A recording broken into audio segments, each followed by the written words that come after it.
Bonjour, shalom, shalom, shalom. Vous allez bien branché na Tango Bolandaka Sentinel TV. Na Tango na biso ya breaking news. Breaking news ya pourquoi na lelo tout à tout benaka nouvelle en bref na français.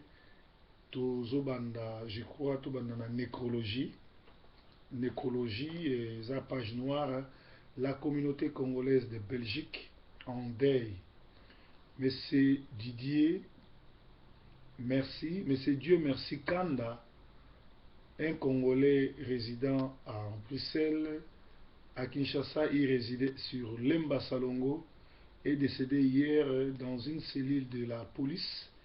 Il a été enfermé en détention.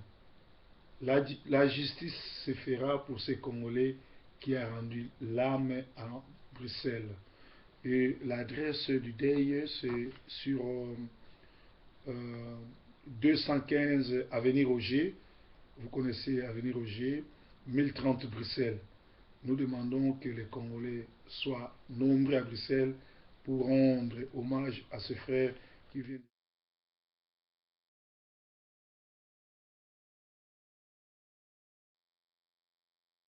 Je vais essayer d'entrer en contact avec notre correspondant à Bruxelles. Il va nous donner les amples explications. 0032 48 30 92 975. Nous allons appeler Freddy.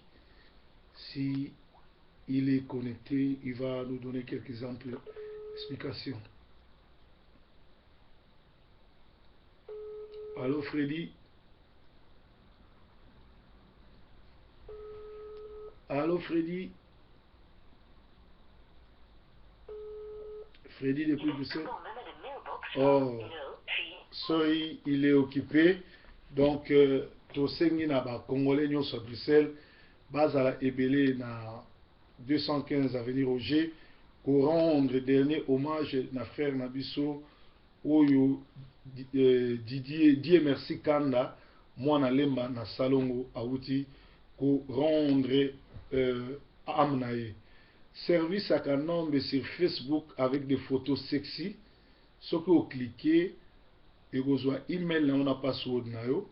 Pe lisusu binomo bomoni ba oyo bazali connecté ba moni banda tongo musala ba pasteur congolais bazo sala, c'est-à-dire Sakayonsa Muyombe gauche limpidique na supu ba engagé batu oyo bazo tindaka ba photo ya batu bolumbu ba mwa bolumbu bazo s'accoupler na mir nanga balobi basambelaka bazo leka na TV na ba faux témoignage pe bazo tinda ba photo ya mabe na mir nanga. Donc sorry soki nazo zwa ndeko nanga. Allô Freddy? Oui, allô? Ouais, bonsoir. Oui, bonsoir. Là vous êtes sur Sentinel TV, Breaking News. Quelles sont les nouvelles là-bas? Il y a un Congolais qui est mort à Bruxelles. Est-ce que vous avez des nouvelles? Oui, j'avais entendu ces nouvelles, mais je n'ai pas encore vraiment eu les informations précises pour ça. Alors, c'est ça. Donc, demain, j'aurai des informations claires pour ça parce que aujourd'hui, toute la journée, donc, je n'étais pas vraiment à la maison. Donc, c'est ça. Ok, ça, je vais t'appeler demain pour les amples explications. Quelles sont les nouvelles là-bas en Anvers? Si vous avez quelques nouvelles sur la communauté, sur le Congo, sur la marche qui s'est déroulée à Bruxelles, nous t'écoutons. Ouais. Bon, la marche qui s'était déroulée il y a 2 semaines passées. C'est bien qu'on parle à Lingala parce que la communauté aimerait qu'on soit à Lingala parce qu'il y a aussi des vieilles dames, des mamans qui sont à la maison, qui suivent les émissions. Bah, on sait pas qu'on a Lingala, bah maman, bah papa, ou bah ça na banda. Ok, d'accord. Donc, il y a, bon, il y a qui 2 semaines passées, donc, pour ça qui marche beaucoup en Belgique, donc, il est qui vient, mais il est combien à moi? Oh, oui. Donc, il y en a qui me dit 2 groupe mosusu bafandi à 400 mètres groupe mosusu à côté. Donc ekomaki lokola démarche. Ekomi démarche na mokolo moko. Mokolo moko. Donc bato bokanza ya marche yango oyo kuna bayokana oyo kuna na oyo kuna bayokana te. Donc ekomaki donc des groupes. Donc groupe mosusu kuna groupe mosusu kuna donc ezalaki na confusion. Toyeba bayeba kite effectivement marche nini oyo toye. Bamosusu abaki et que bamosusu balobi oyo marche oyo banana. Oh là là. Mais comment que ils sont tous dans la trône, ils sont dans la propre manière. On la propre manière, on a la bangote. On peut dans la trône, on a dit on va dans la trône, on a la bangote. On va la propre manière, on a dit on va dans la trône, on a la bangote, il va couper nos soucis. Donc il va y avoir mawa, mais en quelque sorte, dans des gros qui France, les Bayaki, les Bakoua, Kenya, alors tout ça, on a qui est allé. Tout ça qui la marche, surtout tout ça qui conseil à donner na bazizani ande mwana na kati ya combat. Conseil ni ozo pesa na bandeko ba Rolanda biso ba combattant ou bazotia ba désordre na kati ya combat. Donc et là on a posé un conseil donc la kati ya communauté congolaise surtout ba combattant donc tout en abonnement parce que na nyos tout en individuel tout en ba tu vas profiter dans nos avantages. Oyo bazo okipe mboka na biso. Donc bango na to bazo komona la bloka ndema bazo kosepela. Bakoloba tala tete yango tala ndenge bazalaka. Donc pana bango bazo profiter. Donc alors pour la biso ba congolais biso ba combattant donc combat ils ont toujours difficile pour la biso parce que le moko exact. Yango na kosenga vraiment ba combattant biso nyonso. Ata ba groupe bango ezali belé on a tout le monde à RCK, on a tout le monde à Kata Mokonzi, on a tout le monde en force de combattants intelligents. Donc, nous, toujours un objectif moko, donc il y a qu'on libérer et il faut toujours en avoir yokai. Donc, ce qui est un jour, tout le monde a marche, pour les Cambouis, pour les Cambouis qui na Congo, et on fait vraiment tout en avoir moko, tout fait en marche moko, ils sont surtout peut-être moko, donc, tout simani business na maboko mettre dans la main pour faire des marques de moko. Mais ce qui toujours na Bokabwani, oui. Alors il n'y a pas fini. Merci Freddy ezalaki correspondant à so Freddy na Bruxelles azan Anvers lobi to rejoindre sous pour avoir ample information. Merci pour malamu, merci mingi pour na intervention na yo Freddy. Wana soko pesa loba suka avant to kabona po nazo so lobby. Bon, le basuka naza kuza na le basuka parce que naza pas nous na le ba pour na le na fini cette congolais et puis la combattant sur voilà. Merci ezalaki ndeko na so Freddy depuis Anvers bo wana ozwai mingi. Alors monsieur Mende Modi azui pe avivi matama akomi kobela makero parce que nzambe abandi kobeta bango na kombo na Yesu ezande ngwana. Alors ezana Facebook moko bakomi na kombo na Yesu batia fo elongi ya Yesu ezofinga ezotinda ba photo ya bolumbu na kombo na nga et mokolo Facebook wana eza muyombe gauche bayoka ina ba pasteur ba tindaka ba photo ya bolumbu na ba Facebook na nga ezali façon ba lingi ba salir nga na musala munene obino bozo sepela na communauté mais na banzi ke bobenga kinga bino bozo mona ezali mawa mingi komona mikolo bazo se comporter bongo. Proverbe 30 ako partager ba photo ya ndemwana te na tala yango pété et puis na zaka intérêt na ngote ba continuer kaka nzambe akofuta bango. Ba Rwandais bazwa ba poste belé na Congo, même représentante ya ba mama tout ya Congo azali mututi ye muta représenter ba mama nyo surtout sans ko compter ba oyo ba tindi bango na étranger na armée na diplomatie na wapi ba Rwandais bazo sakana biso bazo so bande ko na bango bazo tinda bango lokola ba Congolais ezana ba université ezana ba école militaire ezana na nyonso do il faut ngoli to sala makasi to bengana kanambe pour bazolinga d'ici 20 ans Congolais ata moko a contrôler susu ata parti à Congoti.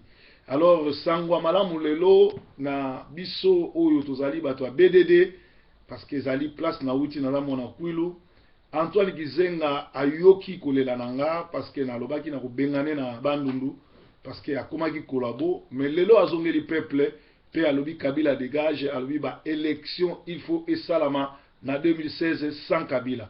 Merci Mfunji Antoine Kizenga.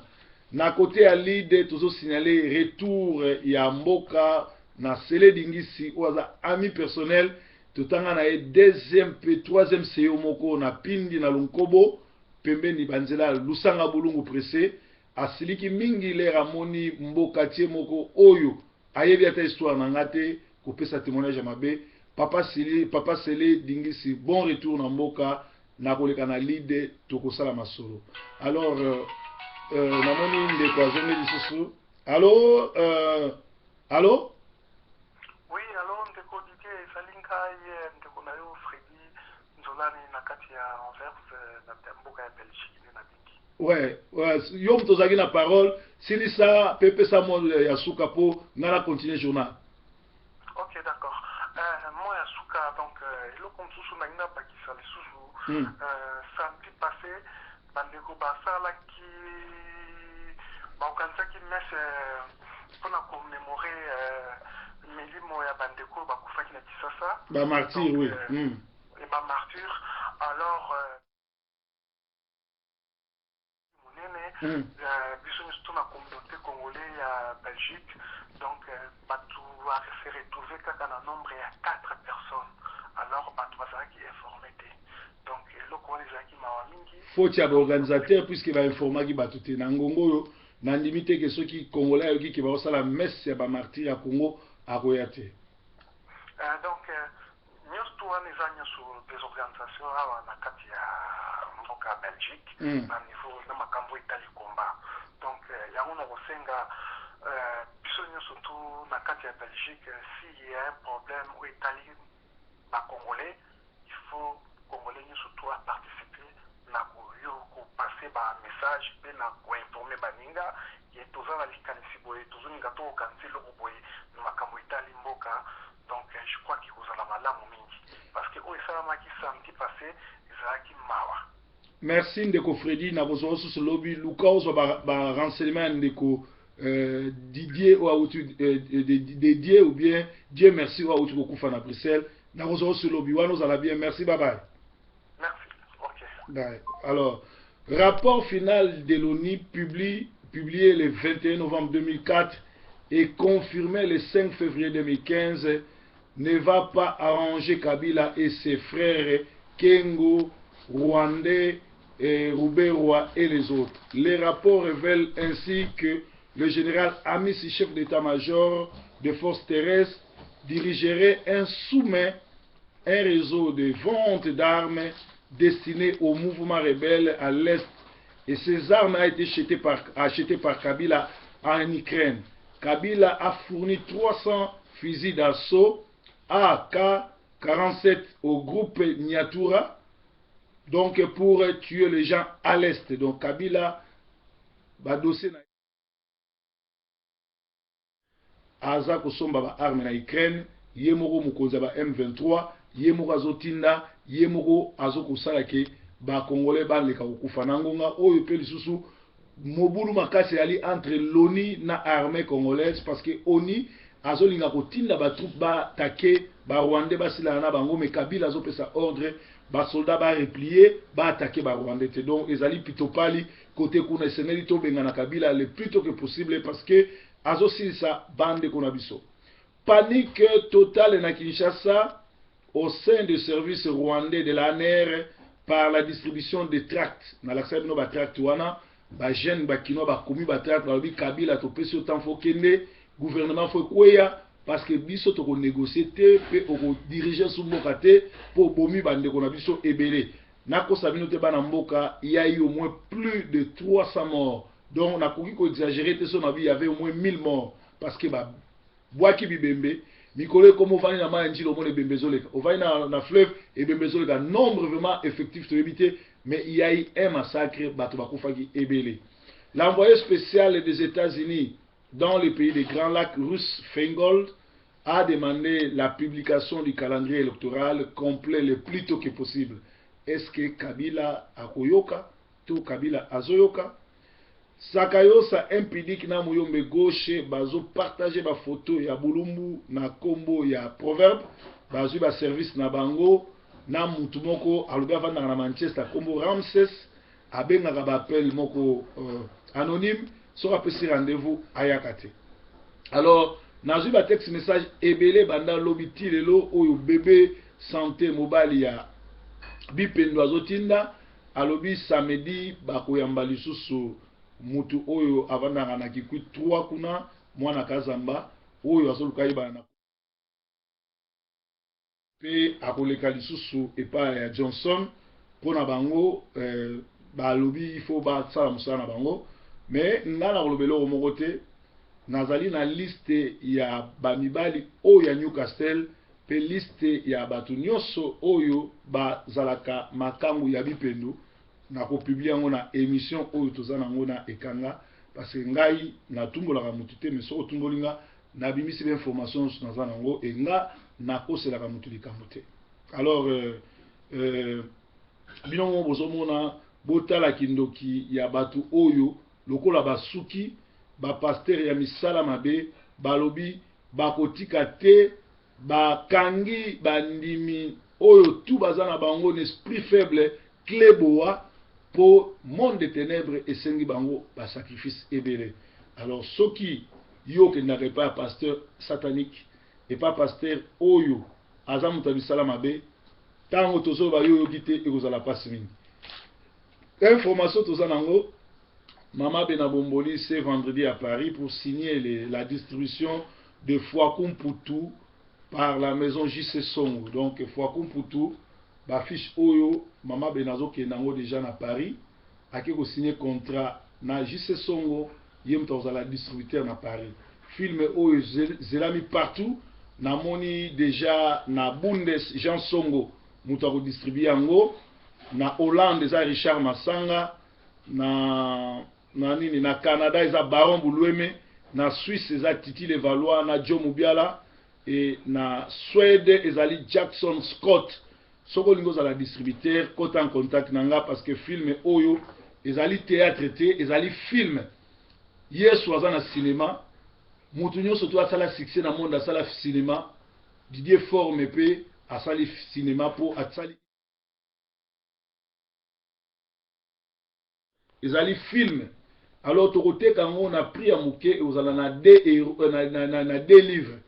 One pound, une livre ezokene po na borphelin, une livre po tozongisa mbongo na ba dépenses to sali. Donc mama benaza nango déjà fin mars ekozala na ba marché. To tiaki yango ekobima les 3 na 3 heures, batebele ba bengi ba beza ba chiffres sataniques et pourtant ça n'a rien à voir na satanique. To tieka ki ekobima le 30 mars 2015. Donc to bosana biloko wana. Alors to loba kindenge wana ba information musu tozana ngo mongalie ma sécurisé na ngongo nde tozabo mongalie ma ba caméra koti ba mine de koti soko koti kana butu pas mine de peli et puis directement ezali en liaison na police chaque fois so nazo déplacer nazo kende ville il faut police aille ba itinéraire na nga place nazo kende na place nazo koma police amboka au place nazo koma azwanga sécurité pour mbila bango bamoni que non naza très populaire et puis naza trop menacé et c'est lui bazwa protection nanga et puis na butu et pas nanga ba mbila basala ba ronde pour batala ndenge nini président Congo azolala. Alors yo oyo uleutaka ndoto yo oyo ozwi kisasika to ozwi kamwa sika yaka komeka onction Samson ekozala na yo pona ko libérer pona libération sala manoki noki ba combattant il faut to sangana. Tout le monde a Bruxelles à lobby, ba combattant des ordres des ébélés. Tu veux dire que ça battu sous ba maël ébélé. Bazwa qui tant la classe té mais aux ala combattant et aux sénateurs aux ala maël aux abomé. Sangana na bato maël. Et puis, dans le bateau, il intellectuel, na moni na Canada, na moni na États-Unis, na moni na France, baza intellectuel, kutani na no bango na bango, sangani pe pesi solution. Pe oyo mususu asusi ba ko sangana. Soki to sali bongo ekozala malamu neti awa na Angleterre, ezesika awa, mais lelo kombeza sur Angleterre te kombe comme en France. Pourquoi kombeza sur Angleterre te? Parce que tout oyo baza force négative. Neti binomo bolobi ngana combattant, boyoki un mutu aza civil, un collabo, asalisi groupe abatu ba ko attaquer un combattant.